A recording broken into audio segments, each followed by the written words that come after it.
I was born and raised in Wellfleet, Nebraska, which has a population of about 70 people. And I grew up rodeoing, and I graduated from high school with a class of about 20 kids or so. And I came here to UW because it's a family tradition, and to rodeo here also.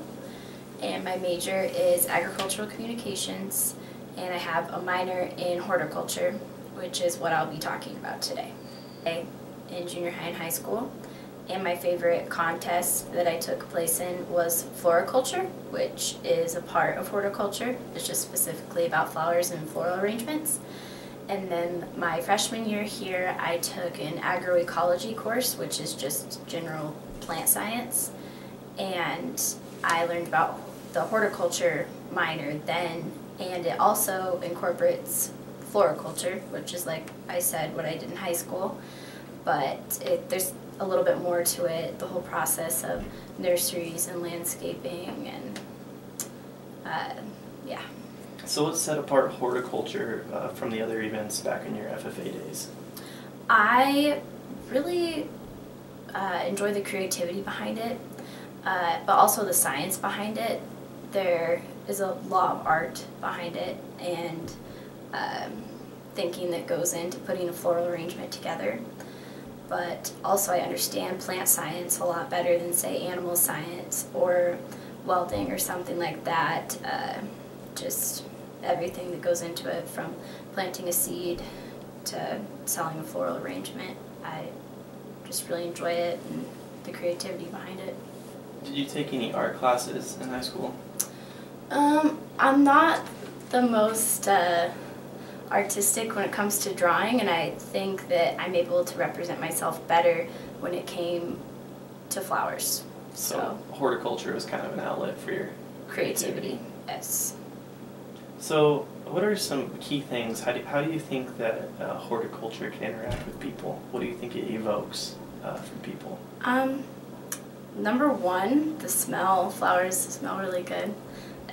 But second, if you put appealing arrangement together, it's appealing to the eye.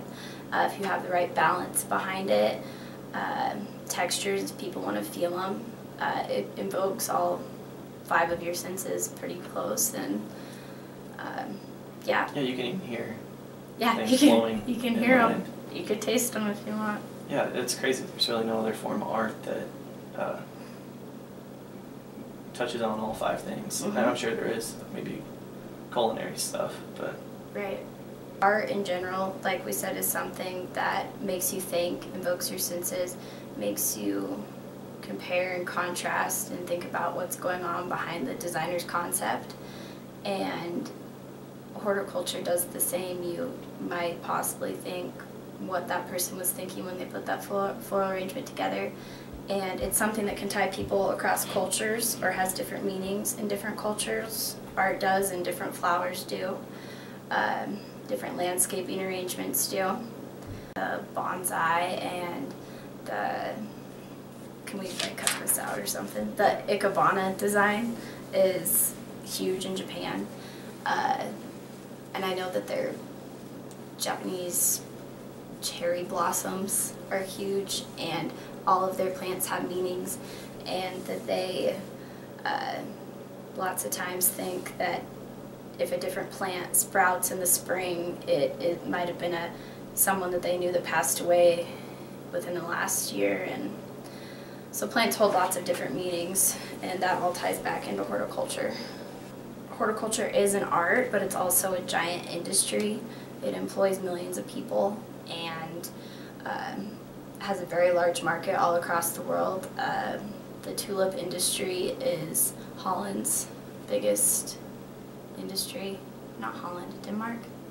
So I had to do a landscape design for my horticulture lab that I'm currently in, and it made me think of how much time and effort goes into properly placing plants, trees, shrubs, whether they're coniferous or deciduous, and where you're putting them around your home.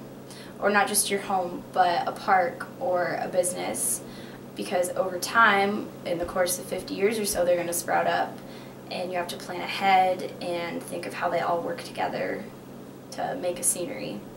I created it off of my home, back home, my childhood home, and I got 100% on it with the placement for trees that were needed for privacy purposes, different flower plots for decoration, and mixing up the designs and not having too much of one thing and having a balance.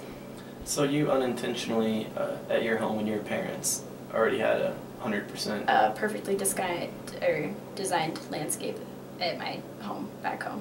And so how, do you think they put much effort into that, or it just happened naturally maybe? I think maybe not them, but the original owners, because we weren't the first people to live there. And I know that the trees have grown up as I've grown up when I was little, but I think they were there before my parents lived there. But then also we've added stuff over time. So without even thinking, it all just kind of worked out. Good one. College, I have learned a lot more about the horticulture, plant science aspect of agriculture. I really, like I said, enjoyed plant science, and like I said, my major is ag communications, and it's something that I hope to use to spread the word about ag, and someday I hope to be an ag lawyer. And it's just making me more informed on all the different aspects of agriculture. And someday, eventually, I would really love to own a flower shop and be a florist and get to work with it and the art of floriculture specifically every day. Cool. Thanks, Maddie. Okay, we good?